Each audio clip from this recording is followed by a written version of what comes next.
বাংলাদেশের সম্মানিত আমির হযরত মুফতি ইনায়েতুল্লাহ আব্বাসী, হযরত মুফতি ইনায়েতুল্লাহ আব্বাসী।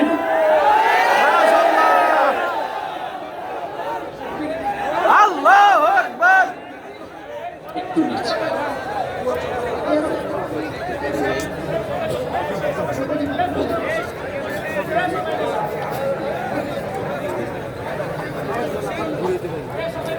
আলহামদুলিল্লাহ ওয়াহদা والصلاة والسلام على محمد صلى الله عليه وسلم الذي من لا نبي بعده. أما بعد فأعوذ بالله من الشيطان الرجيم. بسم الله الرحمن الرحيم. اليوم أكملت لكم دينكم وأتممت عليكم نعمتي ورضيت لكم الإسلام دينا.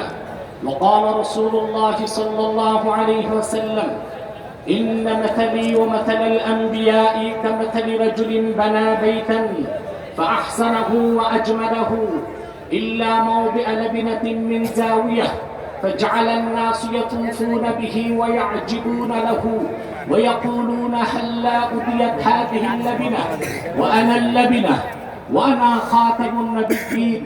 أخرجه البخاري في الصحيح.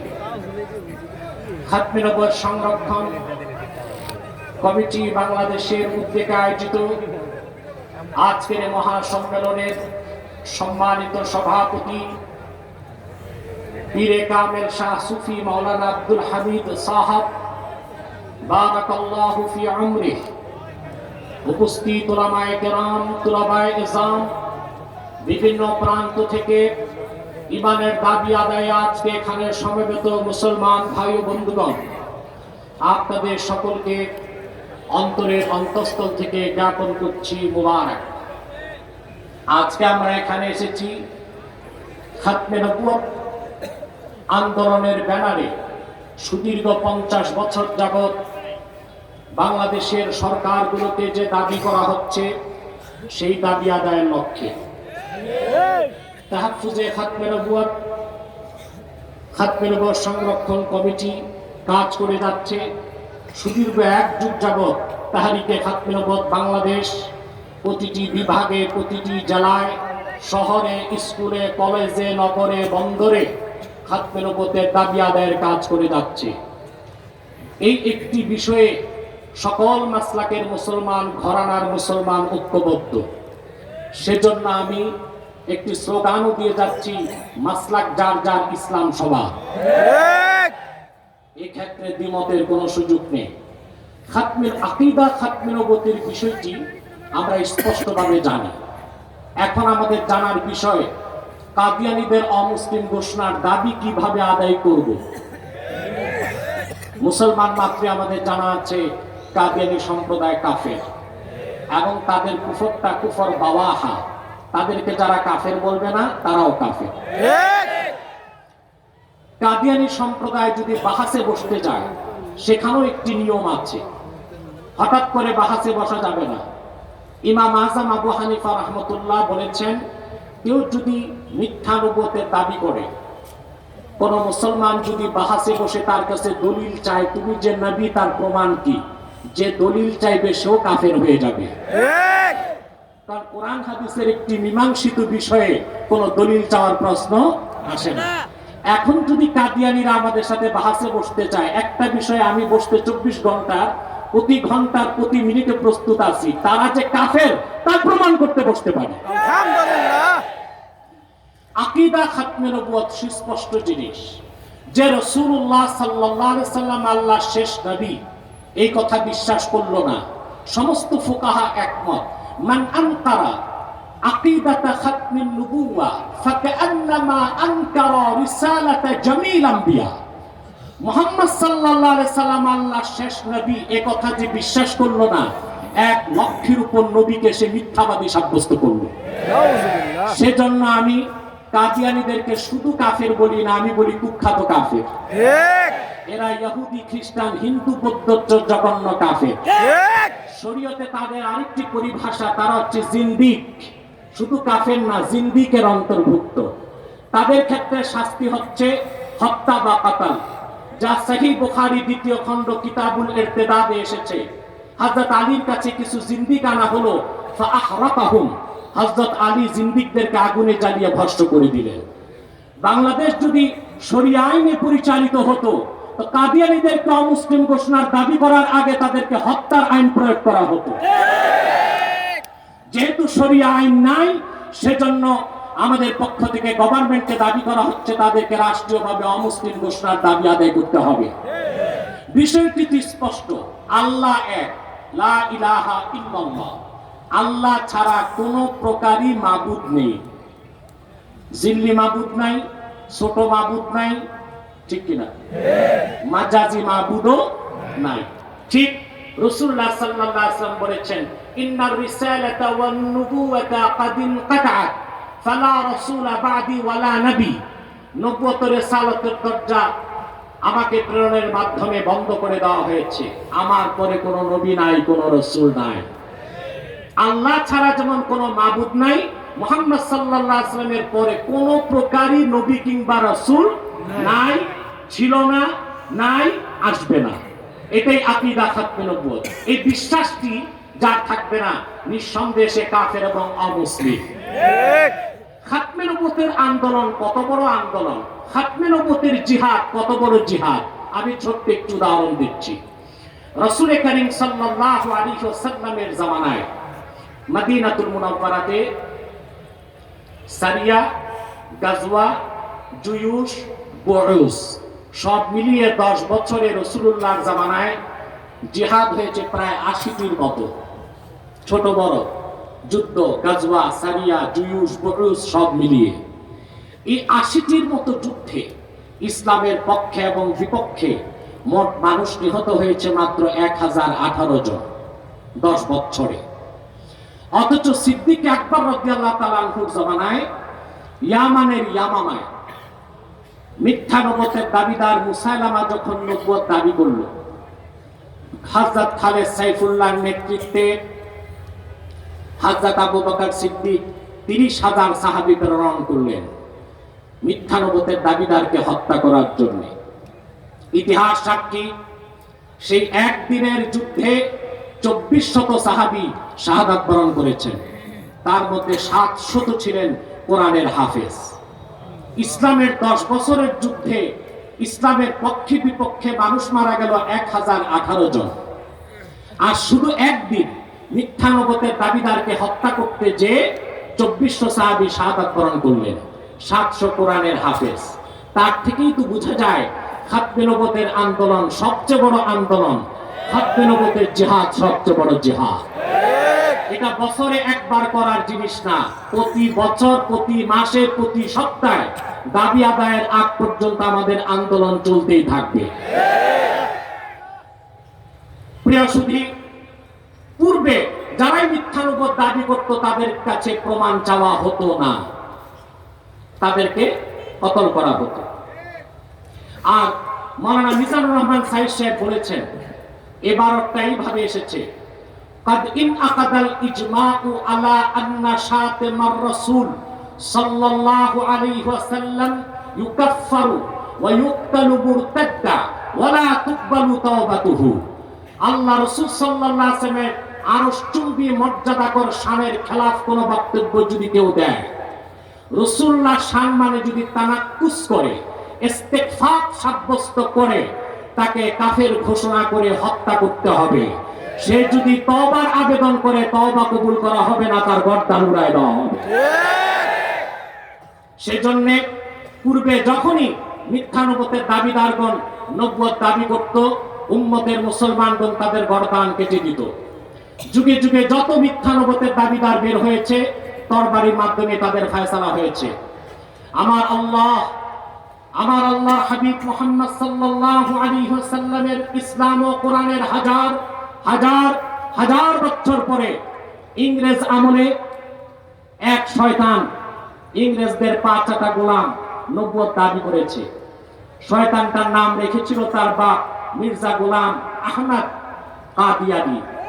এই শয়তানটাকে আমরা গোলাম আহমদ বলবো না, কারণ গোলাম আহমদ অর্থ আহমদ এর গোলাম, কোন কাফের কোনদিনও গোলাম আহমদ আহমদ এর গোলাম হতে পারে না। ঠিক আর কাদিয়ানের কাযযাব ছিল কুখ্যাত কাফের, সে গোলাম আহমদ আহমদ এর গোলাম ছিল না, সে ছিল কুখ্যাত শয়তানের কুখ্যাত গোলাম। ঠিক কাদিয়ানের কাযযাব মিথ্যা নবুয়তের দাবিদার মির্জা গোলাম শয়তান কাদিয়ানির উপর গজব এসেছে 1908 সালে। যখন গজব এসেছে, কাদিয়ানের কাযযাব মিথ্যা নবুয়তের দাবিদার মির্জা গোলাম শয়তান কাদিয়ানি 1908 সালে ধ্বংস হয়ে কুখ্যাত জাহান্নামের কুখ্যাত কুকুরে পরিণত হয়েছে, তার অনুসারীরাও ধ্বংস হয়েছে। বর্তমানে কিছু কাদিয়ানি বাংলাদেশে আছে। ঠিক ইতিমধ্যে তারা বাংলাদেশে 83টি সেন্টার করে ফেলেছে। নারায়ণগঞ্জে 2টো সেন্টার, ঢাকাতে কয়েকটি সেন্টার, আশুলিয়াতে সেন্টার, মুন্সিগঞ্জে তারা সেন্টার করেছে। এদেশে হিন্দুরা বসবাস করছে, তাদের সাথে আমাদের কোনো আন্দোলনের প্রয়োজন হয় না। হিন্দুরা আছে অমুসলিম পরিচয়ে, ঠিক কিনা বলেন?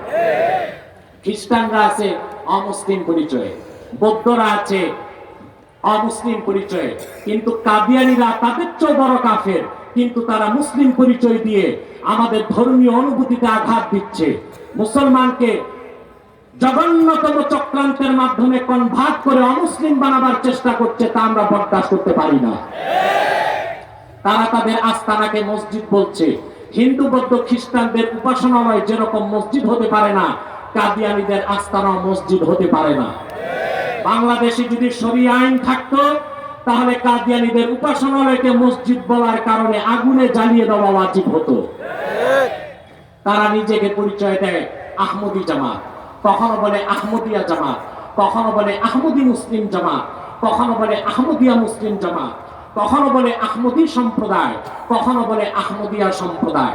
সাবধান মুসলমান, মনে রাখবেন, তারা আহমদী জামাত নয়, আহমদিয়া জামাত নয়, আহমদী সম্প্রদায় নয়, আহমদিয়া সম্প্রদায় নয়, আহমদী মুসলিম জামাত নয়, আহমদিয়া মুসলিম জামাত নয়, তারা শয়তানি জামাত, জাহান্নামের কুকুরের দল। আমাদের সকল দলের একটাই দাবি, অনতি বিলম্বে স্বাধীন বাংলায় শয়তান কাদিয়ানীদেরকে রাষ্ট্রীয়ভাবে অমুসলিম ঘোষণা করতেই হবে, করতেই হবে, করতেই হবে। পাকিস্তানে 10,000 মুসলমান ইউসুফ বিন নূরের নেতৃত্বে রক্ত দিয়েছে, বাংলাদেশে 10 লক্ষ মুসলমান বুকের তাজা রক্ত ঢেলে দিতে বাধ্য হবে ইনশাআল্লাহ। আল্লাহু আকবার। আমি মাননীয় প্রধানমন্ত্রী শেখ হাসিনাকে বলছি, আপনি আপনার সম্মানিত পিতার স্বপ্নগুলো পূরণ করে চলছেন। আপনার পিতার একটি স্বপ্ন বাকি আছে। আপনার পিতা 60-এর দশকে বাংলাদেশের ওলামায়ে কেরামের মাথার মুকুট শামসুল হক ফরিদপুরি রহমতুল্লাহর সাথে ওয়াদা করেছিলেন, যদি আমরা ক্ষমতায় যাই কাদিয়ানীদেরকে রাষ্ট্রীয়ভাবে অমুসলিম ঘোষণা করব। দুঃখজনক, দেশ স্বাধীনের পরে আপনার পিতার চারপাশে ছিল ডক্টর কামালের মতো নাস্তিকরা, সিদ্ধারের মতো নাস্তিকরা, সিরাজুলের মতো নাস্তিকরা। আপনার পিতার স্বপ্ন পূরণ করতে দেয় না। বঙ্গবন্ধু সাহসী কন্যা হিসেবে আপনাকে সেই স্বপ্ন পূরণ করে কাদিয়ানীদেরকে অমুসলিম ঘোষণার দাবি আদায় করতেই হবে, করতেই হবে।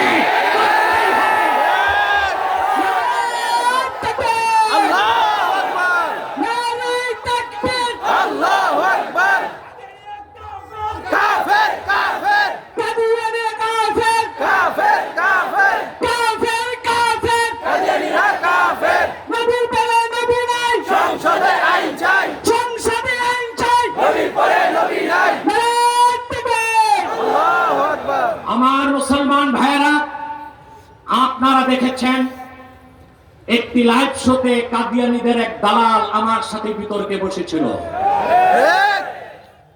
শোচনীয় পরাজিত হয়ে সে খোয়ারে ঢুকেছে, দেখেছেন? কাদিয়ানীরা প্রচুর বুদ্ধিজীবীকে খরিদ করেছে। তারা প্রশ্ন করে কে কাফের কে মুসলিম তা বলার অধিকার আলেমদেরকে দিয়েছে। আমি বলি আল্লাহ দিয়েছেন। কাফেরকে যে কাফের বলবে না সেও কাফের। কাফেরকে মাযহাবে কি উসুল আছে সেটা তো পরে, কোরআন হাদিসের উসুল আগে। আমরা কাকে কাফের বলবো?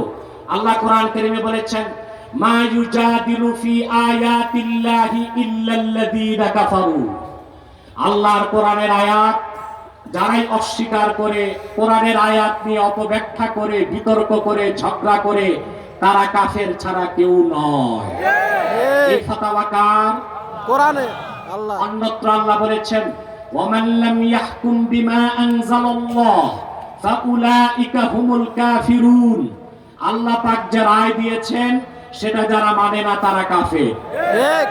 তাহলে যারা খাতমে নবুয়ত স্বীকার করে না তারা কোরআনের একটি আয়াত নয়, আল্লামা আনোয়ার কাশ্মীরির মতে 1000 আয়াতকে তারা অস্বীকার করে, ঠিক। হাজার হাজার মুতাওয়াতির হাদিসকে অস্বীকার করে, ইজমায়ে সাহাবাকে অস্বীকার করে, ইজমায়ে উম্মতকে অস্বীকার করে। সেই জন্য কোরআনের ফাতাওয়ায়, হাদিসের ফাতাওয়ায় নিঃসন্দেহে কাদিয়ানী সম্প্রদায় কাফের। ঠিক। তাদেরকে যারা কাফের বলবে না তারাও কাফের। ঠিক। হানাফি, শাফি, মালিকি, হাম্বলি চার মাযহাবের উসুল, ইন্নাল ইনসানা ইউকাফফারু বিকালিমাতিল কুফর আও বিল ফি'লিল মুজিবি লিল কুফর ওয়া ইন লাম ইয়া'লাম আন্নাহু কুফরুন। কোন মুসলমানের মুখ থেকেও যদি কোন কুফরি কথা বের হয় কিংবা কোন কুফরি কাজ করে, ইউকাফফার, তাকে কাফের ফতোয়া দেওয়া হবে। যে লোকটির মুখ থেকে কুফর বের হলো সে যদি নাও জানে কথাটি কুফরি, অতএব কোন ঠুনকো উসুল দিয়া কাফেরকে রক্ষার কোনো সুযোগ নেই। কোরআন হাদিসের উসুলের উপর আর কোনো উসুল নেই। তর্কের খাতিরে মেনে নিলাম কাফেরকে কাফের বলতে নাম থাকতে হবে। তাহলে আমরা যে মুসলমান, আমাদের নামটি কোরআন কারীমে আছে না। তা আমরা কিভাবে মুসলমান দাবি করি? কোরআন হাদিসে কে কাফের, কে মুনাফিক, কে মুসলিম সংজ্ঞা দেওয়া আছে। আল্লাহ 3টি নামে সূরা নাযিল করেছেন, সূরা আল মুমিনুন, সূরা আল মুনাফিকুন, সূরা আল কাফিরুন। কিয়ামত তক মুমিনের সংজ্ঞায় যে পড়বে সে মুমিন, কাফেরের সংজ্ঞায় যে পড়বে সে কাফের, মুনাফিকের সংজ্ঞায় যে পড়বে সে মুনাফিক, যেই যুগেই আসুক, যেই নামেই আসুক। ঠিক কিনা বলেন? অতএব পরিশেষে আমি একটি কথাই বলবো, বাংলাদেশের সংবিধানকে রক্ষা করতে হলেও কাদিয়ানীদেরকে অমুসলিম ঘোষণা করতে হবে। সংবিধানে আছে প্রত্যেক ধর্মের অধিকারকে রক্ষা করবে রাষ্ট্র, কিন্তু এইটা কি রকম সংবিধান যে কুখ্যাত কাদিয়ানীরা ইসলাম ও মুসলমানের অধিকারকে নষ্ট করে সাংবিধানিকভাবে সরকার বাধা দেয় না? তাহলে সংবিধান ধর্মনিরপেক্ষতার উদ্দেশ্যে কি ইসলাম ঠেকাও আর কাফের মুসলিমকে বাঁচাও? এই রকম সংবিধান মানবে না বাংলার মুসলমান। আপনার সংবিধানে নাস্তিক ব্লগার বাঁচাবার আইন আছে, আর নাস্তিক ব্লগারকে মুজাহিদ হত্যা করলে ফাঁসির রায় দিবেন, মানবে না জনগণেরা। আমি হাজার হাজার জনতার পক্ষ থেকে সরকারকে বলছি, কুখ্যাত নাস্তিক ব্লগাররা যারা রাসূলুল্লাহর শানে, আল্লাহর শানে বেয়াদবি করেছে, আইন না থাকার কারণে কিছু মুজাহিদ আইন হাতে তুলে নিয়েছে, তাদের ফাঁসির রায় মানি না। তাদের ফাঁসির রায় দেখবার আগে নাস্তিককে মৃত্যুদণ্ডের আইন করতে হবে, মুরতাদের মৃত্যুদণ্ডের আইন করতে হবে। বাংলাদেশে নাস্তিক মুরতাদ প্রতিহতের আইন না করে একজন মুজাহিদকেও ফাঁসির রশিতে ঝুলতে দেওয়া হবে না।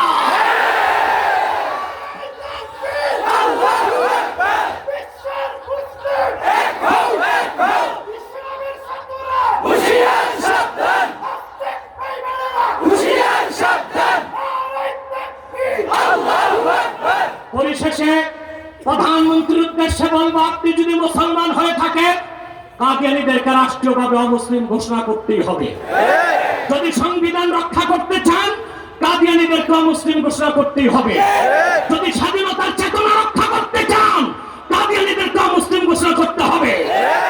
যদি না করেন কিভাবে দাবি আদায় করতে হয় বাংলার মুসলমান তা দেখিয়েছে 47 সালে, 52 সালে, 71 সালে। প্রয়োজনে আরেকটি রক্তের বন্যা বাংলাদেশে ভাসিয়ে দেওয়া হবে। মুসলিম ঘোষণার দাবি আদায় করেই ছাড়বো ইনশাআল্লাহ। ওয়াখির দাওয়ানা আনিল হামদুলিল্লাহি রাব্বিল আলামিন। ওয়াসসালামু আলাইকুম ওয়া রাহমাতুল্লাহি ওয়া বারাকাতুহু।